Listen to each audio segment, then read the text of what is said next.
Good morning class.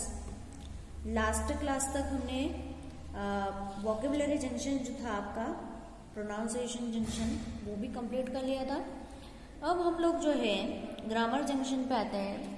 Grammar junction पे आज हम पढ़ेंगे सब जंक्टिव एंड द इंडिकेटिव मूड। अब ये दोनों शब्द जो है आपके लिए बिल्कुल नए हैं। क्या होता है इसमें, क्या नहीं होता इन केसेस में, हम आगे पढ़ते हैं कि क्या चीजें ये सबजंक्टिव और इंडिकेटिव मूड्स क्या होते हैं। Read this lines from the poem. Poem से ये लाइन पढ़ते हैं अपन। I wish I were a hawker. मेरी ऐसी इच्छा है कि मैं एक हॉकर बन जाऊं, एक फेरी वाला बन जाऊं। तो स्टूडेंट्स, ठीक है, अपन ने व्हाट इफ पोएम अपने पढ़ी है, वोकेशनल पोएम वोकेशन। तो इसके अंदर हमें पता है कि एक स्टूडेंट है और उसकी इच्छा है कि वो फेरी वाला बन जाए, हॉकर बन जाए, लेकिन ये पॉसिबल है क्या? नहीं है ना।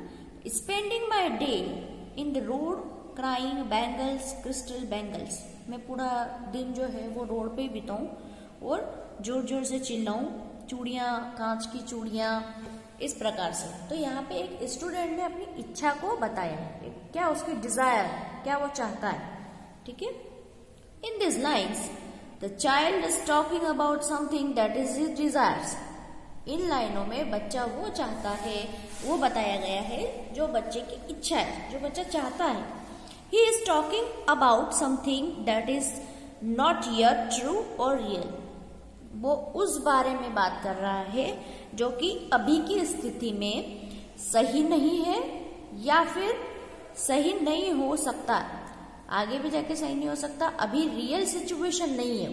हो सकता है कि आगे होकर बन भी जाए, हो सकता है नहीं भी बने, लेकिन आज की तारीख में, आज का जो सिचुएशन है, आज में वो स्टूडेंट है ना।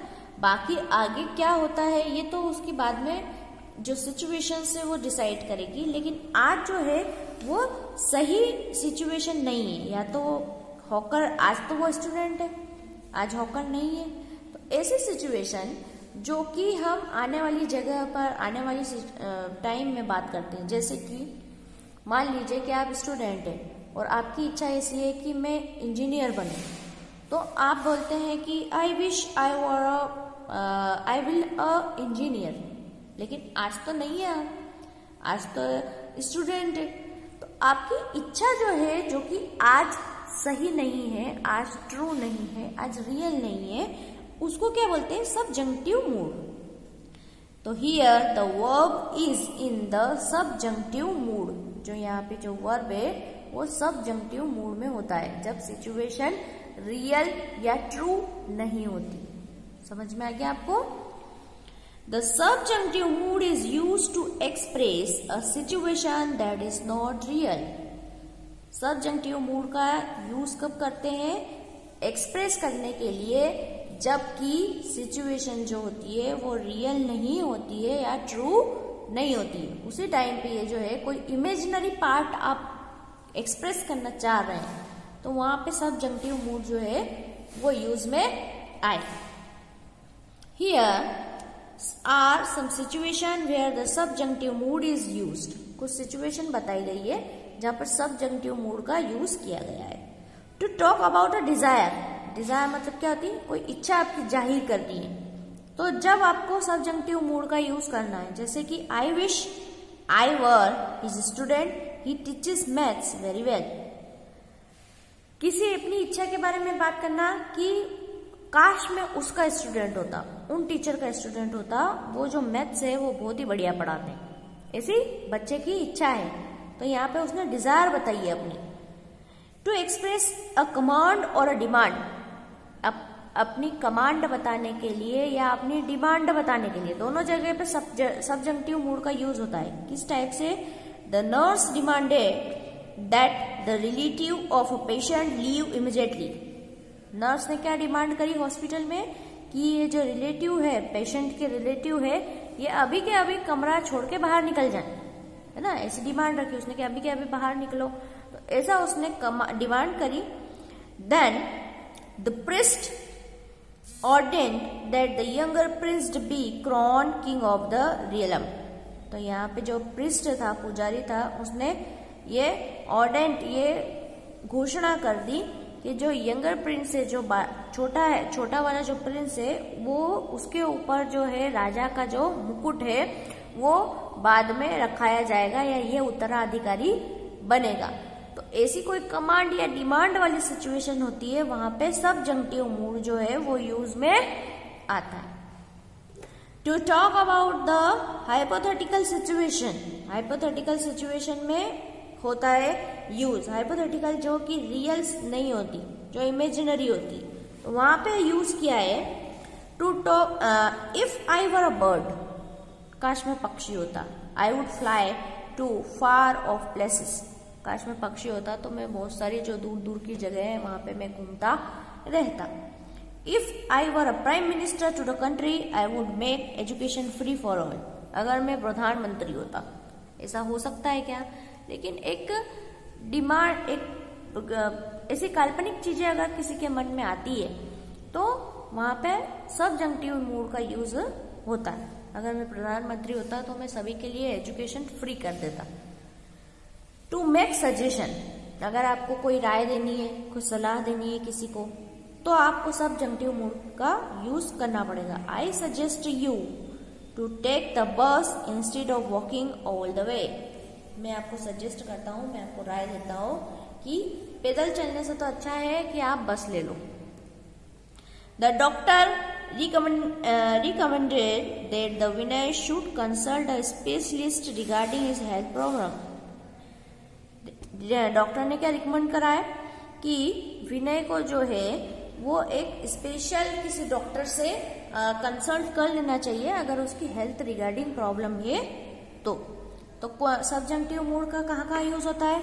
कोई डिजायर है तो, यदि कोई कमांड या कोई ऑर्डर जो है या फिर कोई डिमांड जो है एक्सप्रेस करनी हो तो, या फिर कोई हाइपोथेटिकल चीजें जो इमेजिनरी चीजें होती, काल्पनिक जो संभव नहीं है वो एक्सप्रेस करनी हो तो, या किसी को सजेशन देना हो तो सबजंक्टिव मूड का आपको यूज करना है। ठीक है, नेक्स्ट पढ़ते हैं। The subjunctive mood is very difficult from the indicative mood. अब यहाँ पे एक और मूड आया है, कौन सा? Indicative mood. तो सबजंक्टिव मूड जो है वो इंडिकेटिव से काफी डिफरेंट है, दोनों अलग अलग चीजें हैं।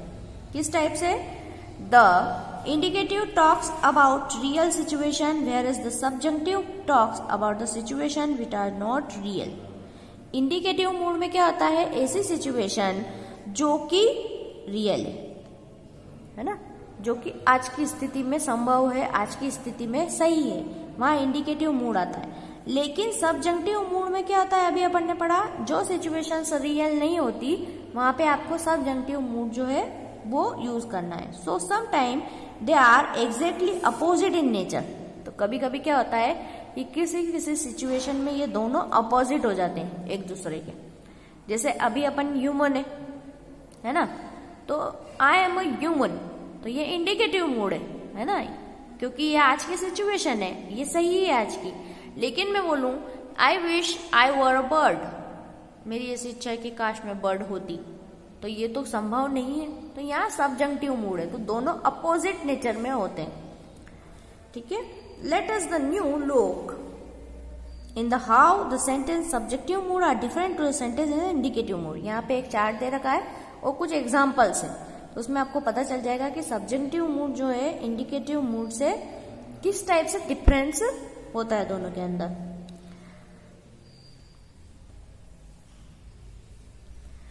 Subjunctive mood and indicative mood table बनी हुई है, इसमें देखते हैं। The people demanded that the leader be released at once. People ने क्या डिमांड करी कि हमारे नेता को एक बार जो है रिलीज कर दिया जाए। ठीक है, अब इंडिकेटिव मूड क्या है? The people demanded that the leader should be release immediately. इसी सेंटेंस को दोनों में बताया है। देखो, द पीपल डिमांडेड, पीपल ने क्या डिमांड करी है? The leader should be released immediately, हमारे लीडर को जल्दी से जल्दी छोड़ दिया जाए। अब देखो, यहाँ पे तो गवर्नमेंट की इच्छा है कि वो लीडर को छोड़े कि नहीं छोड़े, कि उसकी पनिशमेंट कम करें या नहीं करें। तो यहाँ पे जो सबजंक्टिव मूड में जो है पीपल जो है वो एक ऑर्डर दे रहे हैं कि नहीं, हमारे नेता को तो छोड़ना ही पड़ेगा, कैसे भी करके छोड़ना पड़ेगा। तो ये संभव नहीं है, ठीक है, ये इमेजिनरी पार्ट है जहां पे सिचुएशन रियल नहीं है। लेकिन इंडिकेटिव में क्या बोला, पीपल ने क्या बोला है कि हमारे नेता को जल्दी से जल्दी छोड़ दिया जाना चाहिए। तो ये गवर्नमेंट की इच्छा है कि वो कितनी जल्दी छोड़े, क्या करे, तो ये रियल सिचुएशन है। ठीक है, नेक्स्ट सेंटेंस देखते हैं, मे गॉड ब्लेस यू। सबजंक्टिव है। अब जहां पे सबजंक्टिव इसलिए है कि यहाँ पे बोला गया है कि भगवान तुम्हें आशीर्वाद दे, ऐसी इच्छा बताई गई है। लेकिन इंडिकेटिव में God blesses you every day, यहाँ पे श्योरिटी बताई गई कि नहीं, भगवान तो तुम्हें रोज ही आशीर्वाद देते हैं, अगर आप प्रेयर करोगे तो आपको भगवान का आशीर्वाद मिलेगा। तो यहाँ पे इच्छा बताई गई है ना, मे किसके लिए बताया गया है, डिजायर है, यहाँ पे इच्छा है, तो इसलिए ये सबजंक्टिव है। और यहाँ पे जो है God blesses you every day, सीधा है कि आप गॉड आपको रोज आशीर्वाद देते हैं। तो ये क्या रियल सिचुएशन है। If I were you I wouldn't speak to professor in that tone. अगर मैं तुम होते तो मैं प्रोफेसर से इस प्रकार की टोन में बात नहीं करता। अब ये देखो, ये इमेजिनरी है, ऐसा हो सकता है क्या कि मैं तुम बन जाऊं या तुम मैं बन जाए, नहीं हो सकता। तो ये सिचुएशन रियल नहीं है, तो ये सबजंक्टिव मूड में। अब यहाँ पे you shouldn't speak to the professor like that, अब ये रियल सिचुएशन है। यहाँ पे व्यक्ति बोल रहा है कि तुम्हें प्रोफेसर से ऐसी टोन में बात नहीं करनी चाहिए थी, तो ये रियल है, इसलिए ये इंडिकेटिव मूड है। As you can, the verb changes in the form of the subjunctive and the indicative form. Here is a table which shows that the change the verb undergo. Verb में भी कुछ कुछ change आते हैं, सबजंक्टिव में अलग रहते हैं, इंडिकेटिव में फॉर्म अलग रहेगा। तो अब हम इस टेबल से ये पढ़ेंगे कि वर्ब में क्या क्या चेंजेस होते हैं। ठीक है, verb in the indicative form, यहाँ पे इंडिकेटिव फॉर्म है तो यहाँ पे इज लगेगा, है ना। एग्जाम्पल देखते हैं, गॉड इज मर्सीफुल, भगवान दयावान है, ये एग्जाम्पल है। वर्ब इन सबजंक्टिव मूड, अब इसमें बी लगता है ना। Let God be too merciful on our souls, भगवान जो है हमारी सभी आत्माओं पर दया करे। तो यहाँ पे इच्छा बताई है, डिजायर है, तो यहाँ अगर इज लगता है तो यहाँ पे क्या लगता है, बी। नेक्स्ट है वॉज, अगर इंडिकेटिव में वॉज लगा है तो I was the first one two arrive for the movie, मैं पहला व्यक्ति हूं जो कि मूवी के लिए आया हूं। He will need a guitar if you want to him sing a song, अगर तुम उससे गवाना चाहते हो कोई गाना तो उसे गिटार की जरूरत पड़ेगी, है ना, ये इंडिकेटिव मूड में। अब इसी को अपन सबजंक्टिव मूड में करें तो यहाँ वर यूज हो जाएगा, जैसे if I were the first one two arrive I would have the reserve for the best seat. अब यहाँ पे इच्छा व्यक्त करी है व्यक्ति ने कि अगर मैं सबसे पहले पहुंच गया तो मुझे सबसे अच्छी सीट मिल जाएगी या मैं अच्छी सीट को रिजर्व कर लूंगा, ये उसकी इच्छा है ना, रियल सिचुएशन नहीं है ये। If I were to sing a song he would need a guitar, अगर उससे आप गाना गवाना चाहते हो तो उसे गिटार की जरूरत शायद पड़ेगी, है ना। यहाँ पे शायद है, इच्छा है कि हाँ पढ़ भी सकती है, बिना गिटार के भी गा लेगा। तो यहाँ पे वुड आया है तो मतलब ये है कि एक संभावना बताइए, जरूरी नहीं है कि उसको मिलेगा ही सही, लेकिन यहाँ पे विल है तो मतलब उसको जरूरत पड़ेगी ही पड़ेगी, जिससे पता है कि हाँ उससे गाना गवाना है तो उसे गिटार चाहिएगा ही चाहिएगा। इसलिए यहाँ दोनों अलग अलग है, जहाँ पे आपको बी दिख जाए, जहाँ पे आपको वर दिख जाए, ऐसी सिचुएशंस वुड दिख जाए तो ये सिचुएशन सबजंक्टिव मूड की होती है। जहाँ पे आपको इज दिखे, वॉज दिखे, विल दिखे, ये सिचुएशन इंडिकेटिव मूड की होती है। Maya will not forget my birthday, Maya मेरा बर्थडे कभी नहीं भूलेगी, तो ये भूलेगी यहाँ पे डेफिनेटली है कि नहीं भूलेगी वो। तो would, I doubt that Maya would forget your birthday, मुझे डाउट है, ऐसी शंका हो रही है कि माया शायद तुम्हारा बर्थडे भूल जाएगी। जहाँ पे वुड यूज आए या फिर डाउटफुल बात हो तो वहां पे सबजंक्टिव मूड होता है। Third person present tense verb with S, अगर थर्ड पर्सन की बात हुई है किसी की भी, ही शी इट, तो वहां पे वर्ब के साथ में एस लगेगा। He takes his medicine regularly, indicative mood में, कि वो अपनी जो दवाइयां हैं वो रेगुलरली लेता है। अब यहाँ पे सबजंक्टिव मूड में क्या होता है, third person present tense without S. यहाँ पे अगर सबजंक्टिव मूड है तो यहाँ पे विदाउट एस आएगा। I suggest you take your medicine regularly. मैं तुम्हें ऐसी राय देता हूँ कि तुम्हें तुम्हारी मेडिसिन जो है वो समय पे लेनी चाहिए, रेगुलरली लेनी चाहिए। तो यहाँ पे एस कभी भी नहीं आता सबजंक्टिव में, और यहाँ पे एस जो आता है, जो रियल सिचुएशन में हम टेंस के अकॉर्डिंग जो बनाते हैं वो सेंटेंस रहते हैं। तो अब आप समझ गए होंगे, जहाँ पे इज, वॉज, विल ऐसी कोई सिचुएशन आए, ऐसा कोई आपको वर्ब सेंटेंस दिखे तो वहां पे इंडिकेटिव मूड है। और जहाँ पे बी, वर, वुड कोई इच्छा दिखे, कोई कमांडिंग दिखे या कोई सजेस्ट करने वाला सेंटेंस दिखे तो वहां पे सबजंक्टिव फॉर्म जो होता है वर्ब का वो होता है। ठीक है, अब हम लोग जो है नेक्स्ट जो इसकी जो एक्सरसाइज है वो मैं आपको पीडीएफ फॉर्म में सेंड कर रही हूँ, और एट ए टाइम बता दूंगी कि आपको कॉपी में लिखना है या फिर आपको बुक में फिलअप करनी है। ठीक है, तो आज के लिए इतना ही। आई होप आपको जो है सबजंक्टिव और इंडिकेटिव मूड समझ में आ गया होगा। अगर कोई डाउट है तो आप पूछ सकते हैं।